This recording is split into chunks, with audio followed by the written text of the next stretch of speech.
Hi, I'm Tony Denbach, the lead pastor of Clearview Community Church. As we're recording this, we're just preparing to celebrate the 40th anniversary of Clearview Community Church, so I think it's appropriate that we're talking about this. We're going to actually be talking about who we are as a church and what we're trying to accomplish. And actually, a couple of months ago, we had a retreat for our staff and our board just to get away and put our heads and our hearts together. Now, one of the things that the staff worked on was clarifying our mission statement, which explains how we want to accomplish our vision. Now, our vision at Clearview Community Church, which you will have heard if you've been around at all, is to help people to become fully devoted followers of Jesus. And our mission is to develop people into fully devoted followers of Jesus by clearly communicating God's word, living out Christ-centered community with open hands. Now, we can break that down into 5 specific actions if you'd like. First of all, communicate the gospel effectively. Number 2, develop real, authentic community. Number 3, grow and develop people. Number 4, identify and develop leaders. And number 5, live life with open hands. And now that I've shared that, let me ask you some questions. Who do you think you are? Or who do you think you are? So you can ask that question different ways and get different answers. There are a lot of factors that go into our self-perception. What did our parents think about us or say about us? What kind of things did people say about us as we were growing up? What kind of labels did we accept about ourselves as our personalities were being shaped? See, the answers to these questions determine an awful lot about us. They determine the kind of things that we will attempt. If you were told as a child that you were no good, chances are you're either going to believe that and not try anything new, or you're going to spend a lot of time overachieving to prove that person wrong. You see, life has a way of putting us all in boxes created largely by expectations. Now, earlier in my time at Clearview, I read about a man by the name of Richard Dobbins, and his mother died giving birth to him, and he looked very much like her. So his father raised the family as a single parent, and he always resented Richard because of the circumstances surrounding his birth. And Richard was made to feel that he was at fault for his mother's death. And you can imagine what that does to a child's psyche. He became one of the troubled kids in school. He acted out and he got failing grades. He had low self-esteem, and finally he was expelled from school as a teenager. But he had an aunt who cared about him, and every once in a while, she would pick him up and take him out as an escape. And on his 16th birthday, she showed up and they went out for the afternoon. After driving around for a while, they ended up at the cemetery where they visited his mother's grave. As he stared at the gravestone, he saw her death date, which was also his birth date, and he was once again hit with the thought, "You killed your mother." And he said that this time, though, it was like God just kind of thumped him in the heart and spoke to him. "Your mother gave her life for yours. Don't waste it."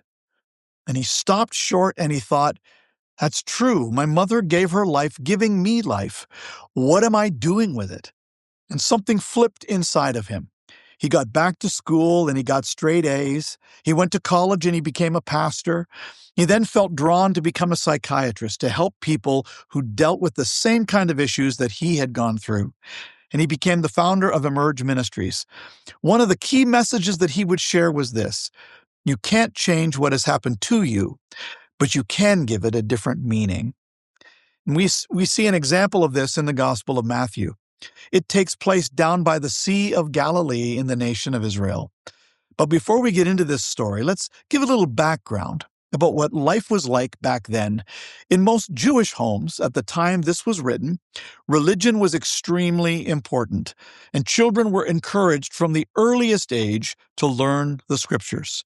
They were expected to memorize whole chapters and even books of the law, what we now know as the first 5 books of the Bible: Genesis, Exodus, Leviticus, Numbers, and Deuteronomy. And the children who were especially gifted at this advanced on to a more formal religious education. They would then do the same with the prophets, memorizing large sections of Scripture. The best of the best, then, would apply to be a disciple of a rabbi or a teacher. and they would be trained to become a rabbi themselves, a position that held a great deal of influence in the Jewish culture. So there were a lot of children who didn't quite measure up. Maybe they just weren't wired to memorize long sections of genealogies or finer points of the law. Maybe they had to help their parents in the family business and weren't able to dedicate the time it took to study. But either way, in that culture, they were the also-rans. See, the bright kids with the brilliant minds would make their applications to the rabbi of their choice, hoping they would be one of the few chosen. Many who applied wouldn't be accepted, but many would never even apply. It's still the same today with different details. See, there are some who seem to have all of the opportunities and to get all of the breaks. They have that blend of brilliance and discipline and resources that enables them to excel where others are happy if they just pass. It seems for some, the road is just a little easier than it is for the rest of us. Do you know what I mean? So, while the advanced group is moving on up the ladder, everybody else is left standing around asking what if or thinking what if only. And then they settle into whatever they believe their lives have set out for them. That's what we find in Matthew chapter 4. We find some young men who are doing exactly what they were expected to do. They were fishermen. It was an honorable profession. It was the family business, and they worked for and with their fathers, building the business that would one day be theirs. But all of these men would have been members of the peasant or maybe the lower middle class.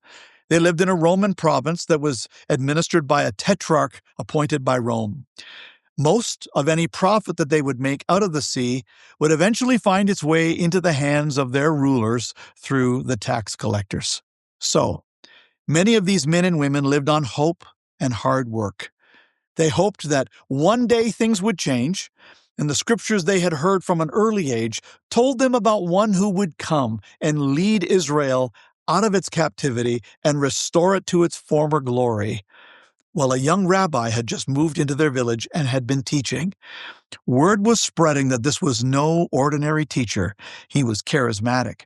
He had authority. He was speaking about the coming kingdom of God, and people flocked to hear him speak. His name was Jesus. In Matthew chapter 4 and verse 18, we find this young rabbi walking along the shore of Galilee, and he looks out and he sees two brothers, Simon and Andrew, fishing. He says to them, "Come, follow me, and I will make you fishers of men." Now, you remember who these guys were. They were rabbinical school dropouts. They were the guys who didn't bother applying to the other teachers because they knew there was no point. Yet here was this up-and-coming young rabbi, and he was choosing them. Verse 20 says that at once they left their nets and followed him. In verse 21, he found two more dropouts and repeated the invitation, and they too left everything and followed Jesus. The Gospels record Jesus finding a total of 12 men from various walks of life whom he called to be his disciples. Each of them he chose. None of them applied, probably because none of them would have felt qualified. What do you suppose their answer would be if they had been asked the question, "Who do you think you are?" I don't even know if they could have given you an answer. As important as the answer to that question is, I think there's a more important one. How about this one? Who does Jesus think you are? Why would the Son of God go looking for disciples in the low-rent section of the Roman Empire? Why would he be calling people whose clothes reeked of fish, or in Matthew's case, whose reputation was stained by corruption? Why didn't he do what the other rabbis did and go looking for the best and the brightest, the most obviously talented? Why? Because Jesus sees what we don't. And he saw this group of 12 men for who they were created to be. He saw them as world changers, men upon whom he could rely and upon whom he could build a movement. He saw them differently than they saw themselves. He knew the truth about them. He knew their weaknesses, their failures, their insecurities, and he called them anyway because he also saw their potential. See, the Gospels contain the story of their preparation, and it's wonderful. They lived with Jesus, following him wherever he went, listening as he taught, watching as he ministered and healed people. They asked him questions and tried to imitate their teacher. So let's skip ahead now, almost 3 years. And Jesus is nearing the end of his earthly ministry. They have now been following him and hearing him teach, watching him interact with people. They've seen him heal paralyzed people and restore sight to the blind. They have seen him take authority over demons and stood amazed as they took bread and fish to feed 5,000 people that should have fed 2. They'd even seen him raise the dead. So as he nears the end of his time with them, he looks at them and he asks this question: who do people say the Son of Man is? Now, this was one of the most common ways that Jesus referred to himself, and the answers were varied. Some say John the Baptist, others say Elijah, and still others Jeremiah or one of the prophets. It was what you would expect. Word of mouth was the way that most people would have heard of Jesus. All kinds of things would have been said by people, and everybody would have had an opinion. The basic gist of it was that the word on the street said Jesus was some kind of a miracle-working prophet sent from God. Well, then Jesus goes deeper. He looks at them again and he says this: what about you? Who do you say that I am? Now, don't miss the importance of this moment. These are Jesus' chosen disciples. They knew him better than anyone else on earth. They would be entrusted with his church shortly thereafter. What they believed about him mattered. And verse 16 says, Simon Peter answered, "You are the Christ, the Son of the living God." Now, Simon was saying to Jesus, you are it. You're the one we've all been waiting for. You're Messiah, the hope of Israel, the hope of the world. You're the one the prophets wrote about. You're him. Now, Jesus didn't blush and say, "Oh, go on, Peter, you're embarrassing me." He said in the Denbach version, "You're a blessed man, Simon. You didn't learn that from a book, but God, my Father, showed you that. Now let me tell you who you really are. You are Peter, the rock. On this rock, I'm going to build my church, an organism so powerful that the gates of hell itself can't stop it." Now, I want you to notice 2 things here. Peter knew who Jesus was, and Jesus knew who Peter would become. Now, that's a powerful combination. That's a world-changing combination. It's still happening today with people like you and I. You see, this church that Jesus established was given a mandate to spread the word so that all who wanted to could know him and have a relationship with him. See, the church, when it's properly functioning, is still God's instrument for healing and restoration in the world. The story is still being written today. So let me ask you again, who do you think you are? I want you to pause and I want you to listen for a moment.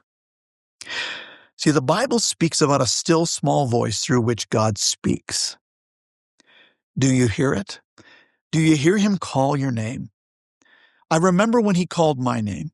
I didn't hear an audible voice, but in my spirit I heard him. "Tony, you're not who your friends think you are. I have a plan for you. You don't have to stay on this road. You don't have to be defined by your mistakes. Don't waste your one and only life. I've got something better for you. Come, follow me." Now, I know many of you have heard that voice somewhere in the past. You don't have to be a brawling drunk like the rest of your family. I have something better planned for you. Come, follow me. Aren't you tired of building your life all by yourself? My plans for your life are so much better than anything you could ever imagine. Come, follow me. Or stop settling for what is safe and what is expected. I made you to make a difference. Come, follow me. Or maybe this: you are not done. You still have life to live. Live it with me. Come, follow me. So what about you today? I'm preaching this because I believe from the bottom of my heart that God wants to use ordinary people, just like us, to change the world. And it all begins with a call and a response. In John 15 and 16, Jesus said, "You did not choose me, but I chose you and appointed you to go and bear fruit, fruit that will last." Now, many people say that this is all well and good for people from good families or people who were raised in church, but you don't know me, Pastor. Maybe not, but God does. Have you ever read the Bible? Do you see who God uses? Moses was a murderer, and God used him to liberate a nation. Rahab was a prostitute, yet God allowed her name to be listed among the ancestors of Jesus. David was an adulterer and a murderer, yet he was called a man after God's own heart. Saul persecuted the church, but God turned him into the Apostle Paul, the greatest missionary in the history of the church. Who do you think you are? Who does God think you are? Our mission is to develop people into fully devoted followers of Jesus by clearly communicating God's word, living out Christ-centered community with open hands. So what's the difference that God is calling you to make? I would invite you to pray with me today. Dear God, I thank you for each and every person who has listened or watched today. And I pray right now, wherever they are, that they would hear your still small voice speaking to them and reminding them that you made them on purpose. We come to you recognizing that we're all fallen and we all need you. Would you come, be our Savior, forgive us of our sins, cleanse us, give us a brand new beginning, and lead us from this day forward. Help us to follow you. We ask you these things in Jesus' name. Amen.